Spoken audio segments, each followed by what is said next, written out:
Assalamualaikum warahmatullahi wabarakatuh. Perkenalkan, nama saya Hesti Atus Solehah dari Prodi Manajemen Zakat dan Wakaf semester 5. Di sini saya akan mempresentasikan hasil observasi dari aspek hukum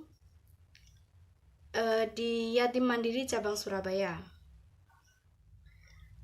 Yang pertama yaitu hukum Islam dan hukum nasional yang ada di Yatim Mandiri Cabang Surabaya. Yatim Mandiri Cabang Surabaya bisa melakukan kontribusi dengan hukum Islam dan hukum nasional karena yatim mandiri sesuai dengan hukum agama dan bimbingan Basnas, yang mana tugas untuk dana zakat, infak, dan sodako pada pendidikan sosial, ekonomi, dan organisasi, dan santunan setiap bulan, dan memberikan beasiswa khususnya untuk anak yatim yang tidak mampu. Yatim mandiri juga melakukan counseling atau kesehatan keliling bagi masyarakat yang ingin berobat secara gratis. Contoh kontribusi yang dilakukan adalah melakukan kaderisasi terhadap masyarakat dan melakukan pelatihan-pelatihan. Regulasi pengelolaan zakat di Indonesia yang ada di Yatim Mandiri Cabang Surabaya. Undang-Undang Nomor 23 Tahun 2011 yang meregulasi pengelolaan zakat di Indonesia modern yang sekuler dan demokratis. Penerapan zakat akan membuat permintaan investasi untuk setiap expedite of return akan selalu lebih tinggi dalam perekonomian Islam dibanding konvensional. Dalam kondisi pandemi seperti ini, Yatim Mandiri Cabang Surabaya melakukan penghimpunan dana tetap menggunakan sistem penjemputan dana zakat, infak, dan sodako di rumah muzakin. Akan tetapi masih ada yang melakukan transfer melalui via bank. Yang ketiga yaitu organisasi pengelolaan zakat yang ada di Yatim Mandiri Cabang Surabaya. Strategi yang digunakan dalam Yatim Mandiri dalam melakukan penghimpunan dana menggunakan dua metode, yaitu metode secara langsung dan metode tidak langsung. Contohnya seperti keliling ke rumah muzaki dan membuat konten yang berisikan tentang pengajakan untuk berzakat. Yatim Mandiri juga mempunyai aturan tersendiri yang mana seorang amil atau zisko dalam bahasa dalam Yatim Mandiri harus mencapai sesuai dengan target yang telah ditentukan dalam penghimpunan dana di setiap bulannya. Agar zisko atau amil agar dapat mencapai target yang telah ditentukan, maka Yatim Mandiri Cabang Surabaya melakukan pelatihan secara khusus agar amil atau zisko mencapai target dengan cara edukasi dalam melakukan fundraising dengan baik dan benar, dalam berorganisasi kepada calon muzaki agar munculnya saling percaya terhadap calon muzaki. Selanjutnya yaitu perizinan lembaga zakat yang ada di Yatim Mandiri Cabang Surabaya. Yatim Mandiri adalah lembaga amil zakat nasional milik masyarakat Indonesia yang khidmat mengangkat harkat sosial kemanusiaan yatim dan duafa dengan zakat, infak, sodakoh, dan wakaf, serta dana lainnya yang halal dan legal dari perorangan, kelompok, perusahaan, atau lembaga.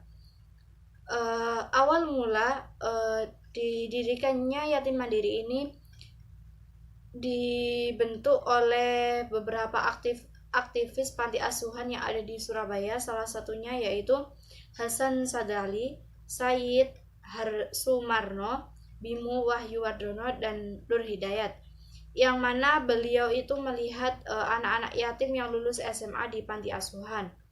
Kemudian mereka membentuk sebuah panti asuhan yang diberi nama Yayasan Pembinaan dan Pengembangan Panti Asuhan Islam dan Anak Purna Asuh. Pada tanggal 22 Juli 2008, Yayasan Pembinaan dan Pengembangan Panti Asuhan Islam dan Anak Purna Asuh diganti nama dengan Yatim Mandiri, yang mana pada saat itu terdaftar di Depkumham dengan nomor AHU 24.13AH.01.02.2008 dengan nama baru yakni Yatim Mandiri, yang diharapkan akan menjadi lembaga pemberdayaan anak yatim yang kuat di negeri ini. Yatim Mandiri juga telah resmi terdaftar sebagai lembaga amil zakat nasional berdasarkan SK Kementerian RI nomor 185 tahun 2016.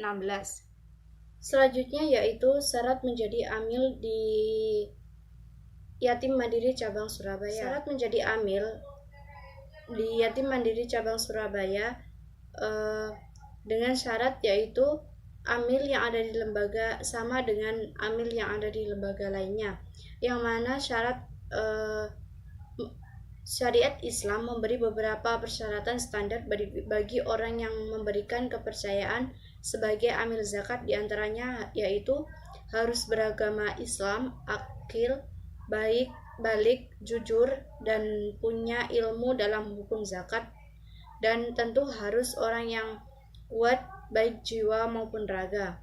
Akan tetapi, yatim mandiri juga mempunyai syarat khusus dalam memilih amil, yang mana calon amil tersebut harus bisa mengaji dan menguasai dalam melakukan suatu pekerjaan yang berhubungan dengan job desk yang akan dilakukan di yatim mandiri. Yatim mandiri juga mengadakan wawancara dalam memilih amil. Perda yang ada di yatim mandiri. Peraturan yang ada di dalam lembaga amil zakat yatim mandiri cabang Surabaya dengan yatim mandiri pusat, jabangan peraturannya sama. Namun jika ada pegawai atau amil yang melakukan kesalahan dan melakukan pengelolaan atau penghimpunan dana yatim mandiri, mempunyai hukum tersendiri bagi yang melanggar. Namun, aturan tersebut bermanfaat bagi diri sendiri agar dipakai untuk berintrospeksi atau memperbaiki kesalahan yang telah dilakukan. Dan hukuman yang diberikan adalah sesuai dengan kesalahan yang dilakukan, dengan cara seksama dan baik dalam mengambil keputusan dalam menghukum agar pentingnya kita dalam bersosialisasi. Mungkin itu saja yang bisa saya sampaikan, kurang lebihnya saya mohon maaf apabila ada salah kata. Saya akhiri, wassalamualaikum warahmatullahi wabarakatuh.